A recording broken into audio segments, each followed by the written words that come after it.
Hello there, welcome to the Signal Box and hello YouTube world, and a big shout out to my regular subscribers and viewers. If this is your first time looking around the channel and you like what you see, don't forget to hit the like and subscribe if you do wish. That means a whole lot to me, and I'll crack on with a little video today. So this one is a little bit of cutting and shutting, as it were, and a little bit of scratch building free license added on top of that.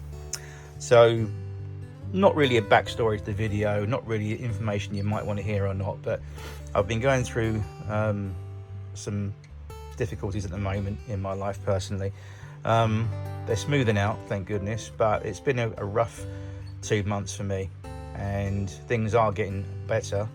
But one of the things I neglected, apart from everything else, including myself, was getting back to the idea of scratch building and remembering how to scratch build and build things from scratch, and how to custom make little things, which is part of the fun part of the hobby, I think. And so tonight is no exception. So the platform ramp ends that are on my platform, on my layout, I've got a large platform and two little island platforms. One of the ramp ends I had to cut down tonight, which is here. I've took quite a little bit off of that. If you can imagine where my file is, that's roughly where it came out to in width wise. And what was happening was this was in between the outer and the middle track, so every time the trains were traversing the loop, as it were, certain coaching stock were catching on the edge of the ramp coping stones and causing a little bit of obstruction and derailment. So we can't have that. So the civil engineers department came in tonight and just basically trimmed this right down to a much more narrow fit, and I used a little bit of access material to add an additional little bit on the end there, which makes it look a little bit more nicer to the eye. All I did was trim it down, take off one of these ramp pieces and just cut it and shut it and then re-glue it, and I'm quite happy with that. So that's going to go on the end of the platform. But what used to be up here, if you can see that glue mark, this ramp end sat on the footbridge end of my platforms, and this, like I said, I've cut it down to size. But what was on there was one of these. If I can find it, where have I done with it? It's by my knee, as I'm sitting on the bed. Here we go. One of these. This is a Peco plastic water crane. You can buy these obviously from Peco or any good model railway model shop. Very basic, very cheap and nasty. Not nasty such, but they're reasonably okay. But they just are designed to plonk on your baseboard, on your layout, in the station area, depot, siding, anywhere where you think there needs to be a water point for a steam loco, that's where that goes. And you can glue it or you can pin it down with pins, all well and good. But it comes in a uniform colour and there's not much else to it. So one of those I had painted black, and I added on the ramp end on the previous shot. If you look through my previous videos, you'll see it in numerous shots, and I think we need to improve that. So whilst I had this off tonight, I not only cut it down, but I've actually done a little bit more of a scratch build on the water crane, and I've given us this. So what I've done, I've added a little bit more of that platform surface material on the end there, which has got paved stones, as you can see. That shot describes it well. I found a little bit of a scratch built drain cover there to put over the water bag, as it were, and I've made a little fire devil, and that was very, very easy to make. All that was, if we look at it from that shot there, I'll just try and bring it up so you can see I've made little legs for it as well. You can just about see that. There we go. So it's freestanding off the actual plastic surface. It's not actually flush to the surface. I've made three little legs for it to stand up, so it's freestanding, just like the prototype. And how I made that was, first of all, for the actual bit where you chuck the coal in, that provides the heat up the pipe to heat the water above, that came off a Hornby, I think it was off a wagon or a tender somewhere, an old Hornby wagon coal load from somewhere, and I lopped off the plastic bit that you put the screw into. Just took a bit off that, perfect round shape for that job. So I cut that off with some cutters, filed it nicely, and there we are, it's on there. the stovepipe, as it were, that just came off. I can find it.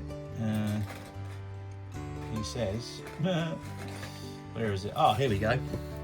Just offers. This is why I keep saying to you chaps at home, when you buy a model kit, don't ever throw away this stuff. The plastic sprue frames that the bits come on, you cut them off to make your model up. Don't throw the stuff away. You can make downpipes out of it. You can make all sorts. This is good scrap material. You can make little bits and pieces. If your mind can think out of the box, you can make loads of things out of bits and pieces like this.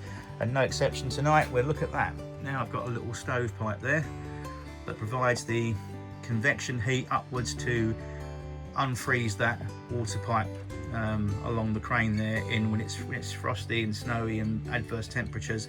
This would be roaring away, providing heat up the flue pipe to heat the top of the water crane there, stop the water supply from freezing over, so you can get a flow through there in cold weather. I've also added a little bit of real coal on there as well, like that.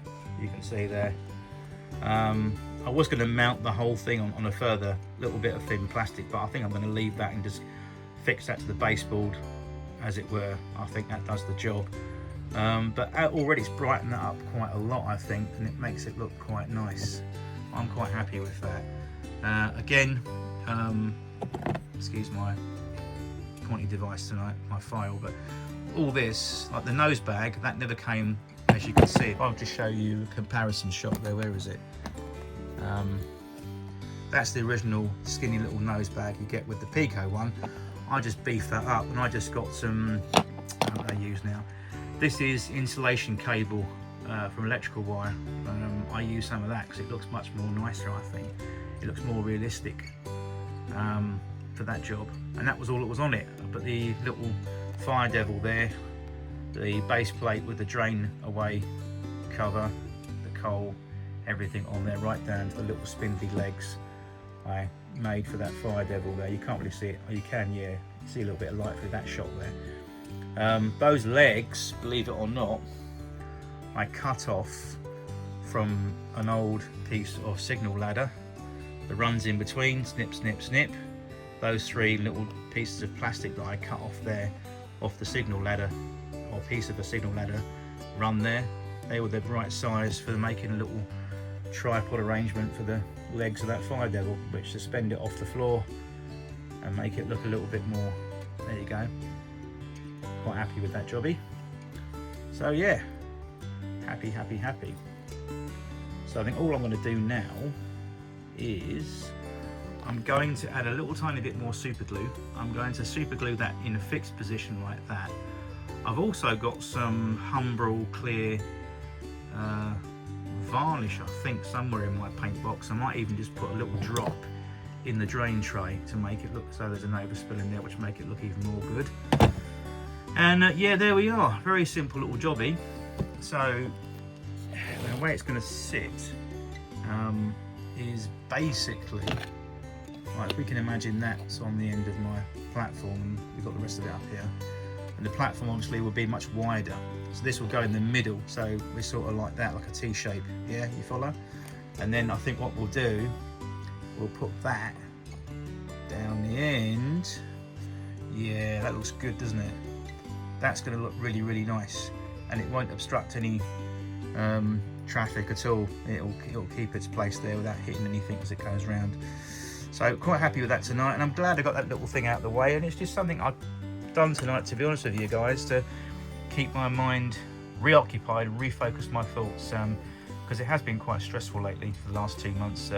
Some stuff going on. I'm not going to go into detail, but it's getting good. It's getting back to where I am in life, so I'm happy about that. So yeah, thanks very much for watching tonight, and have a great rest of your evening or day, whatever time that you watch this upload.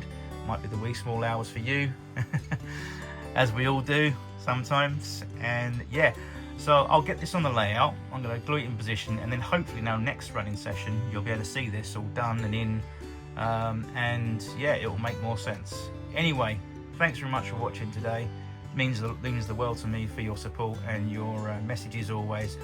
I want to give out to shout out to my regular viewers, to Eric at Railway 187. I do hope your voice returns, Eric, because we love hearing your nice Belgian accent. And we really like your videos as well. Really check out Eric's channel, Railway 187.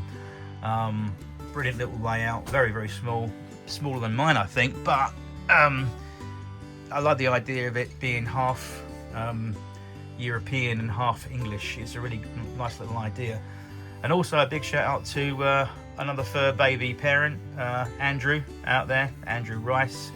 Hope you feel better soon, and thank you for your kind comments as well.